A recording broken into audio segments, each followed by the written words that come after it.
Hello all welcome to Chayalokam. Baahubali the epic movie చూశాను భయ్యా. ఈ సినిమా గురించి కొత్తగా రివ్యూ చేయడానికి ఏముండదు, ఆల్రెడీ ఇవి ఒక కల్ట్ క్లాసిక్లు అని అందరికీ తెలుసు. అయితే రెండు సినిమాల్ని కలిపి ఒకే సినిమాగా రిలీజ్ చేసిన వర్షన్ ఎలా ఉందనేది ఈ వీడియోలో మనమైతే డిస్కస్ చేద్దాం. చాలా మందికి ఉన్న డౌట్ ఏంటంటే సినిమా 3 గంటల 45 నిమిషాలు ఉంది అంటే దాదాపుగా 4 గంటల సేపు థియేటర్లో ఆడియన్స్ ఉంటారా అనేది చాలా పెద్ద డౌట్. కానీ సినిమా చూసిన తర్వాత నా ఎక్స్పీరియన్స్ మాత్రం నిజంగా ఆ టైం బటన్ అయితే అస్సలు తెలియలేదు భయ్యా. టు బి ఫ్యాక్ట్ సినిమా చాలా ఫాస్ట్ గా రన్ అవుతున్న ఫీలింగ్ వస్తూ ఉంటుంది. సినిమా రిలీజ్ అయ్యి ఒక 10 years అయిపోతుంది, అంటే ఒక డెకేడ్ కంప్లీట్ అయిపోయింది. ఆల్మోస్ట్ ఒక జనరేషన్ చేంజ్ అయినంత గ్యాప్ అనే చెప్పాలి. కిడ్స్ గా ఉన్న చాలా మంది టీనేజర్స్ అయ్యారు, టీనేజర్ గా ఉన్న చాలా మంది యంగ్ ఏజ్ లోకి వెళ్ళారు. ఇక ఇలా చాలా మార్పులే జరిగాయి. ఏఐ అని అదని ఇంకా టెక్నికల్ గా కూడా చాలా డెవలప్ అయిపోయింది 10 years లోనే. మరి 10 years తర్వాత బాహుబలి లాంటి సినిమాని మళ్ళీ బిగ్ స్క్రీన్ పైన చూడాలని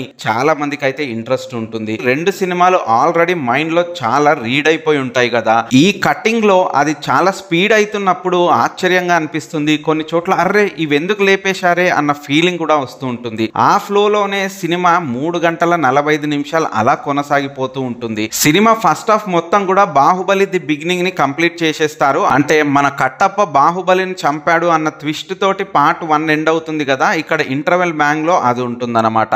ఇక సెకండ్ హాఫ్ లో పార్ట్ 2 సినిమా జరుగుతూ ఉంటుంది. పార్ట్ 2 లో ఉండే సీన్స్ ఏవి కూడా ఎక్కువగా ట్రిమ్ చేయలేదు. కన్నా నిద్రించరా సాంగ్ ని మాత్రం లేపేశారు. ఇంకా కొన్ని షార్ట్స్ ని కూడా లేపేశారు. చాలా వరకు అన్ని సీన్లు కూడా ఉంటాయి, కాకపోతే అవి చాలా స్పీడ్ గా క్లోజ్ అయిపోతూ ఉంటాయి అన్నమాట. అంటే ఎగ్జాంపుల్ సినిమాలో 4 minutes ఉండే సీను ఇక్కడ 2.5 minutes లేదా 3 minutes లోనే క్లోజ్ చేసేస్తూ ఉంటారు. కానీ ఆ కట్స్ ఏవి కూడా మనకు అంత జంపింగ్ గా అనిపించవు, ఫ్లో లోనే వెళ్తున్నట్టుగా ఉంటుంది. సినిమాలో చాలా డ్రామాని వాయిస్ ఓవర్ తో నెరేట్ చేస్తూ క్లోజ్ చేశారు. అంటే ఒకవేళ ఆ రెండు సినిమాలు చూడకున్నా డైరెక్ట్ గా ఇదే ఎవరైనా చూసినా కూడా వాళ్ళకి క్లియర్ గా అర్థమయ్యేలాగా నెరేట్ చేశారు. ఎగ్జాంపుల్ అవంతిక లవ్ స్టోరీ మొత్తాన్ని వాయిస్ ఓవర్ తోనే చెప్పేస్తారు. ఇక సినిమా సెకండ్ హాఫ్ లో పార్ట్ 2 సినిమాని ఎలాగో కట్టప్పే నెరేట్ చేస్తాడు కాబట్టి ఆ క్యారెక్టర్ తోని కొన్ని సీన్స్ ని ఫాస్ట్ గా నెరేట్ చేసి క్లోజ్ చేశారు. ఇక ఓవరాల్ గా సినిమా ఎక్స్పీరియన్స్ మాత్రం టూ గుడ్ అనిపించింది భయ్యా. సినిమా గనక మీరు చూడాలనుకుంటే ఎలాంటి డౌట్స్ పెట్టుకోకండి, రన్ టైం ఎక్కువ ఉందనో లేకుంటే ఇంకేవో ఆలోచించకండి. సినిమాని ఖచ్చితంగా మళ్ళీ వెళ్ళి థియేటర్ ఎక్స్పీరియన్స్ చేయండి, ఎందుకంటే ఇది బాహుబలి కాబట్టి. ఫ్యాక్ట్ గా చెప్పాలంటే తెలుగు సినిమా చరిత్రలోనే కాదు,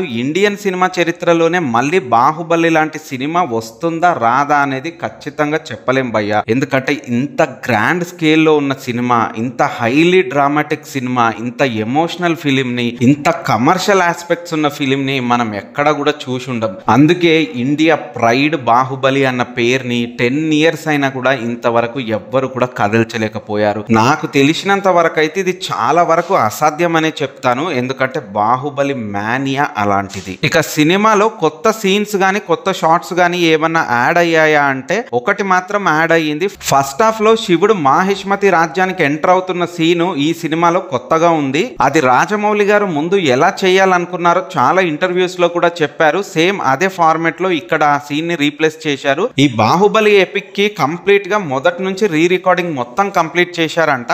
యాజ్ ఇట్ ఈస్ గా సినిమా అంతా పాత టోన్ లోనే ఉంటుంది, కానీ కొన్ని ఎపిసోడ్స్ లో మాత్రం బీజిఎం చేంజ్ అయింది. అది ఇంకా హై ఇచ్చింది, అది మనం బాగా ఫీల్ అవుతాం కూడా. ఆ వర్క్ కి మాత్రం కీరవాణి గారికి హ్యాట్స్ ఆఫ్ చెప్పాల్సిందే భయ్యా. ఇక సినిమా చూస్తున్నంత సేపు నేను నోటీస్ చేసిన క్రేజీ ఎక్స్పీరియన్స్ ఏంటంటే నాజర్ గారి క్యారెక్టరేషన్ భయ్యా. ఈయన క్యారెక్టర్ తో మనం సోషల్ మీడియాలో ఎక్కువగా మీమ్స్ ని వాటిని చూసినందుకేమో ఆ సీన్స్ వస్తున్నప్పుడు చాలా బాగా ఎంజాయ్ చేశారు జనాలు. టు బి ఫ్యాక్ట్ ఏంటంటే ఒక ఫన్ బ్లాస్ట్ లాగా అయితే అనిపించింది. ఎగ్జాంపుల్ చెప్పాలంటే ఏరా కుక్క అంటూ కట్టప్పతో మాట్లాడే సీన్ ఉంది కదా, ఆ సీన్ అప్పుడైతే థియేటర్ అంతా పగలబడి నవ్వుతూ ఉన్నారు. ఇక ఆ ఇంపాక్ట్ తోటి ఈ సినిమా మొత్తంలో ఈయన క్యారెక్టర్ కనిపించినప్పుడల్లా ఒక చిన్న స్పార్క్ అయితే అందరిలో కనిపించింది. అది ఇంకొంచెం జాయ్ఫుల్ గా అనిపించింది సినిమా చూస్తున్నంత సేపు. టీవీలో ఈ సినిమాని పదే పదే చూసినా కూడా బిగ్ స్క్రీన్ లో ఈ సినిమాని మిస్ అయ్యామే అని చాలా మంది ఫీల్ అయ్యే ఉంటారు.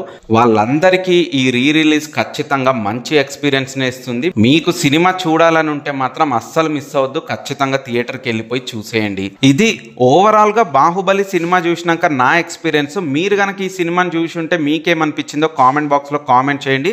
ఒకవేళ చూడకపోతే మాత్రం ఖచ్చితంగా థియేటర్కి వెళ్ళి చూసేయండి. Signing off.